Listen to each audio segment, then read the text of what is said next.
Salut à toutes et à tous, on se retrouve pour la deuxième partie des enchères.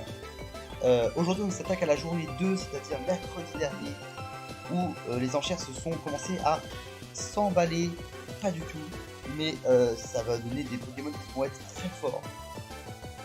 Dans la journée d'aujourd'hui, nous allons voir les Pokémon suivants qui vont être piques. Nous avons commencé par Urshifu Rapid Strike, on continuera par Chien Pao, ensuite Mega Metagross, Tapu Koko, Greninja Spectrier et Dragapult. Que des Pokémon offensifs pour cette deuxième journée avec un Pokémon utilitaire qui traîne au milieu. On va bien voir ce que ça va donner. On commence tout de suite avec Urshifu Rapid Strike. Cheerfurse 1000 points. Cheerfurse 1000 points, c'est un Pokémon qui va être très intéressant à voir, puisqu'il est souvent considéré comme pas exceptionnel en Draft League. En tout cas, pas au niveau de son chiffon, ce point final, il est même pas souvent classé en top tier dans les drafts. Et là, il se retrouve capacité en S tier, notamment, je ne sais pas pourquoi, notamment dans l'apparition des gants de box, je crois. Donc, on va bien voir ce que ça va donner.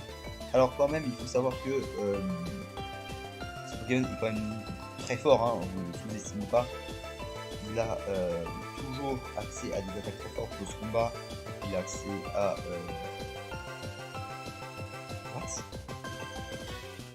oh, il a des moves buff G, il a des airbats pour booster sa vitesse. Rigolez pas, mais des airbats pour booster la vitesse de Urshifu Rapid Strike, ça peut être très solide. Ah ouais, lame de roc, mitra point, point éclair, point sous point glace. Et il a son torrent de coups qui va être vraiment très intéressant. Il a vampire point pour se soigner. Non.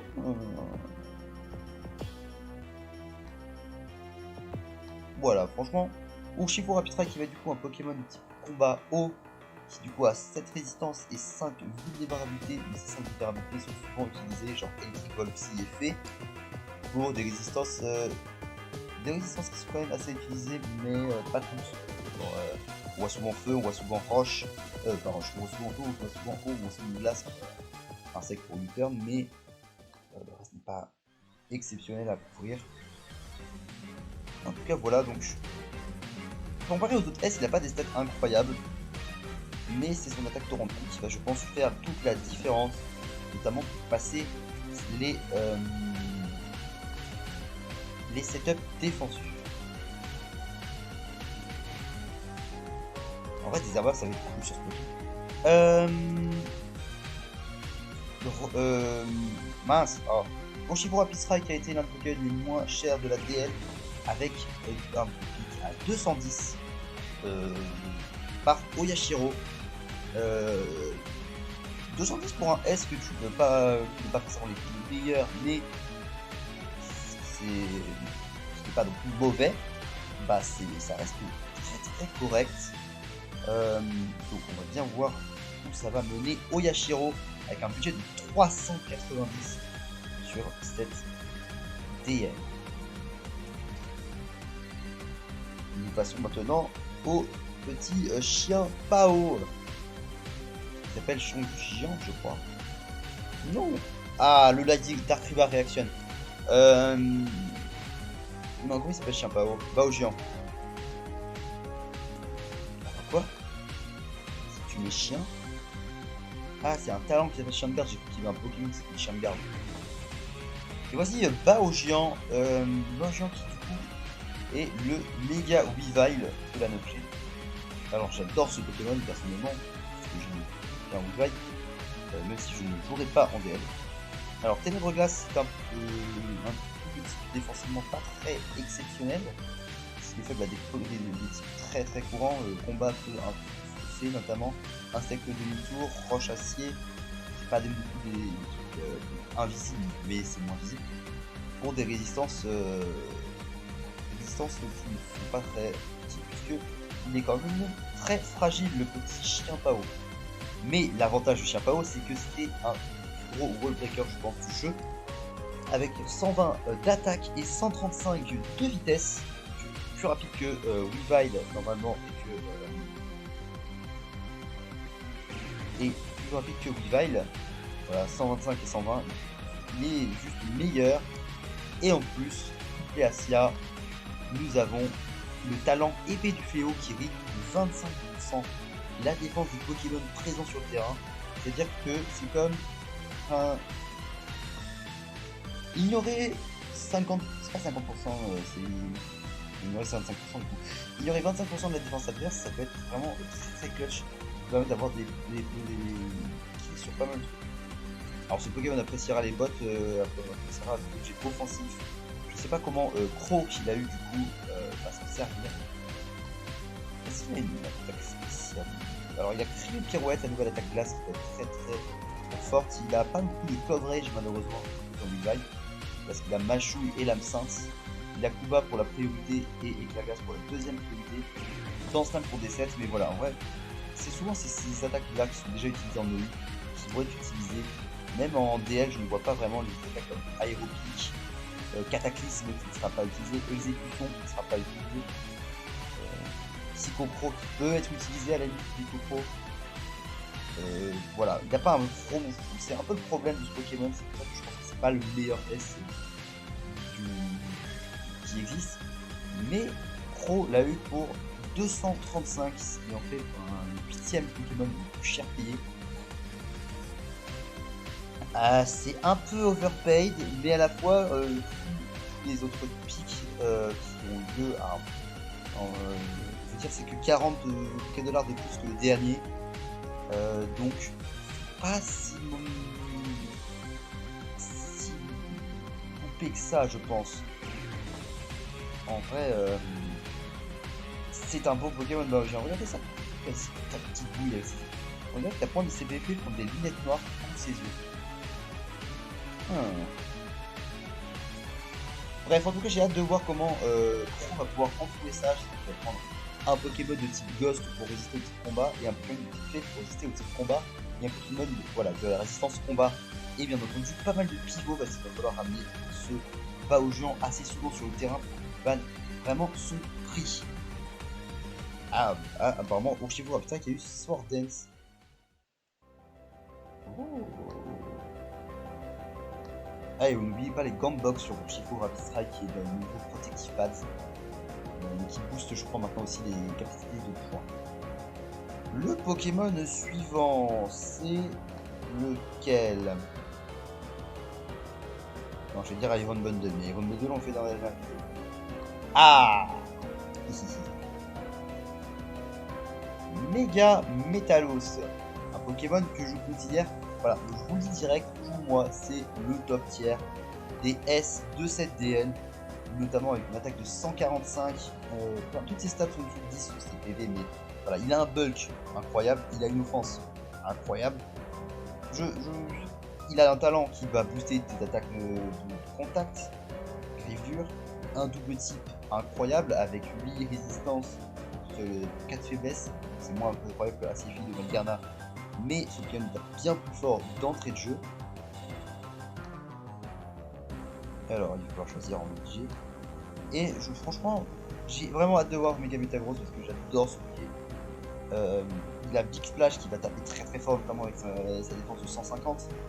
Même si on va pouvoir peut-être préférer d'autres moves de combat plutôt offensifs, profiter de TV en attaque. On a Centrifugif, c'est nul.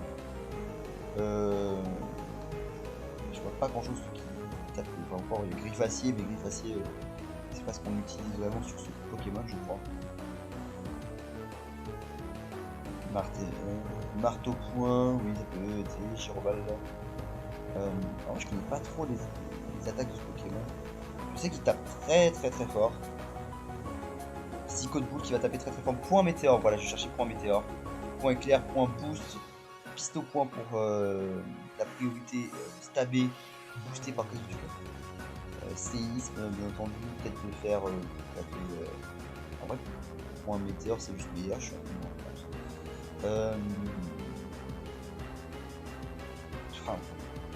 ce Pokémon n'a pas d'accès à des moves de setup, je crois, à part affinage qui va augmenter son attaque, visage qui va augmenter son attaque et sa précision.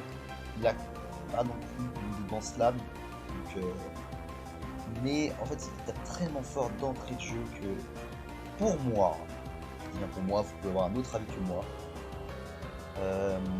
Pour moi, Mechanaboros Mega est vraiment le meilleur S. C'était déjà un insta-ban de DLG. Il revient en DNFG pour le tester et je pense qu'il va se refaire insta-ban de la prochaine TML. Mega Metalos a été pique pas hyper cher de ce... Ah si. Oh, purée. Non, je confonds avec le suivant, je crois. Mega Metalos a été pique à 270 par Antonaz.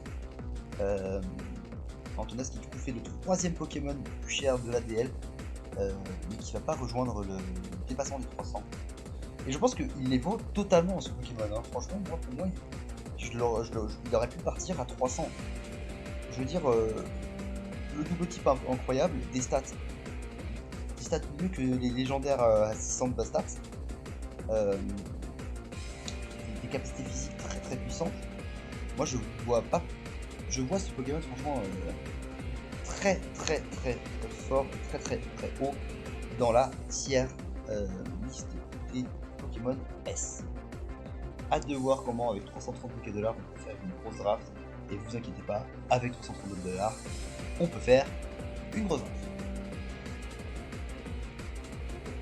Le Pokémon suivant, c'est le Tapu Koko. Tapu Koko qui du coup est un Pokémon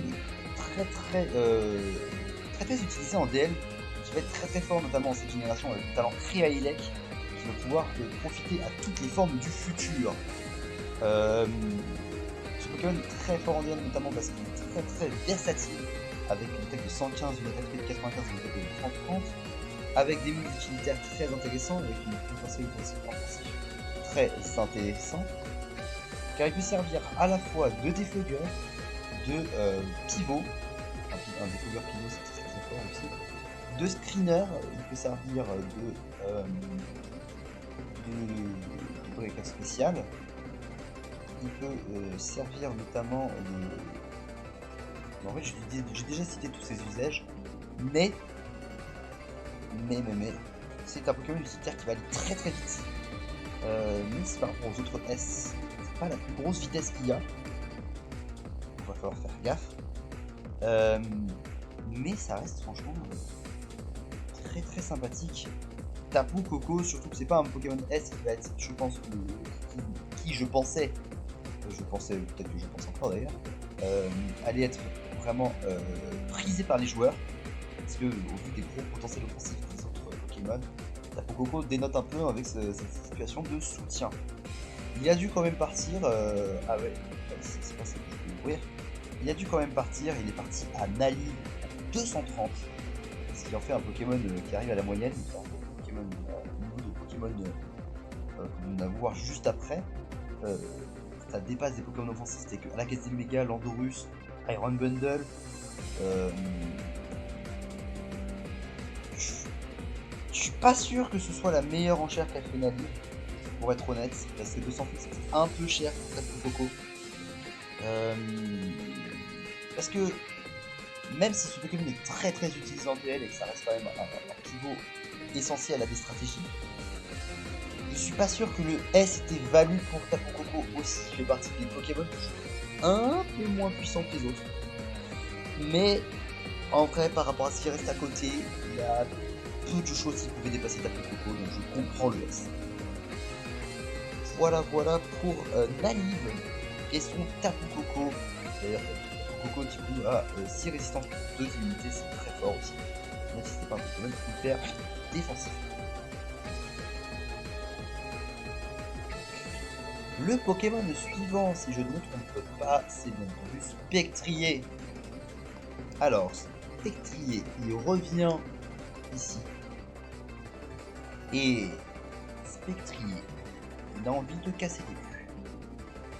Alors on rappelle que Spectrier, c'est le cheval légendaire de la VG que montre Calme, ainsi le roi. Et du coup, il a 4 résistances pour 2 faiblesses, comme un Spectrier pur.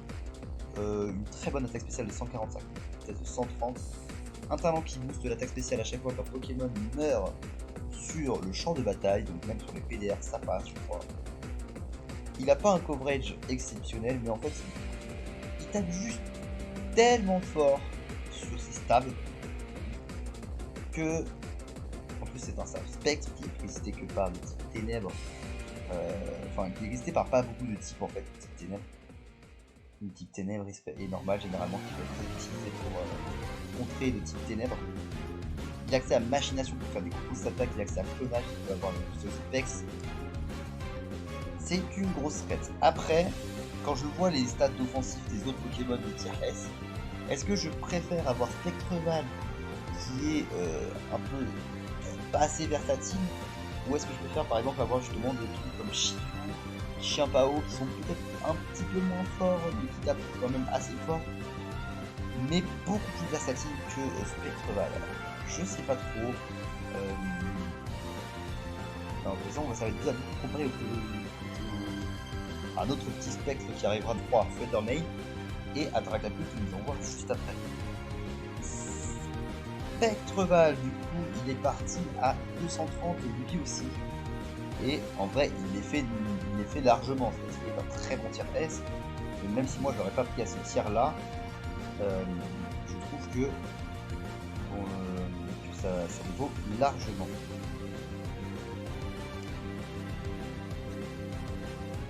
Qui a eu d'ailleurs, j'ai pas dit qu'il l'avait eu, c'était Romax. Romax qui est du coup le dernier tenant en titre de la TML, qui avait gagné notamment avec Magarna, je crois. Et là qui va repartir du coup avec un petit spectrier. On va bien voir ce qui va se passer. Le Pokémon suivant du coup qui va terminer notre notre jour 2. Ce sera Lanceurien. Lanceurien, un des top tiers de la budget, un des top tiers de la draft budget aussi. Qui est encore là en objet, qui va décider de reprendre sa revanche. Alors l'avantage de Lanceurien, c'est déjà son petit qui est très intéressant, mais aussi sa vitesse de 142 qui va lui permettre d'avoir beaucoup d'opportunités pour taper avec une attaque de 120 et une attaque speed de 100. C'est pas exceptionnel, mais ça reste très très fort. Il a des moves qui vont être très très utiles, notamment il a accès à demi-tour, il a accès à feu follet. Quand je te parle en termes de soutien, il peut se booster avec clonage, il peut utiliser Valombre et Valombre et Dracométéor en spécial. Il peut aussi d'ailleurs jouer Lanceur avec des flagres. Il peut aussi jouer Draco Flèche en move physique avec Antise, Bas, et je sais qu'il a une attaque très utilisée en physique. Il a accès à Psycho Pro en physique, intéressant. Là je me suis trompé. Bref, l'indétrônable budget justement comme je disais sur le site, qui va être très très fort je pense aussi dans cette DL. À voir s'il sera plus rentable que Fluttermane. J'ai des doutes, mais il peut être joué physique et la versatilité de Dragapult peut-être lui trouver une grosse place par rapport aux autres. Après, il y a malheureusement un tout petit problème pour Lanceurien qui réduit sa puissance, et c'est comme je l'ai dit dans la première vidéo, c'est l'accès aux Z et aux Terra. S'il est aussi fort que ça dans la 8G, c'est parce qu'il avait accès au cristal Z. S'il est viable en objet, c'est aussi grâce au Terra qui lui permet d'avoir adopté un autre type. Même si c'est moins fort que quand il y avait Z, je trouve, mais ça c'est mon avis. Maintenant il est bloqué, il peut pas avoir de cristal Z ni d'intégrer un cristal. Ça réduit vachement son potentiel, et c'est pour ça que je dis que Fluttermane et Spectrier ont peut-être un petit peu plus d'intérêt que lui dans cette DL. Voilà pour la vidéo. Ah mais non, j'ai oublié de vous dire à quel prix il est parti. Il est parti à 230 Dragapult pour Sasurat. Après un petit rappel de Romain que non, Dragapult ne devrait pas partir à 200. Moi je pense que c'est un tout petit peu overprice 230, je pense qu'il aurait dû partir à 210, 215 comme avec Asemuga il le dit. 230, c'est peut-être un tout petit peu trop cher, mais on verra bien ce qu'on en pense. Après, je dis ça, moi je pensais que les tiers S étaient partis beaucoup plus haut que ça en général. Bien, ça va conclure sur notre review des S du deuxième jour. Donc la prochaine fois, nous partirons sur les S du troisième jour et nous ferons aussi le classement des rentabilités des tiers S.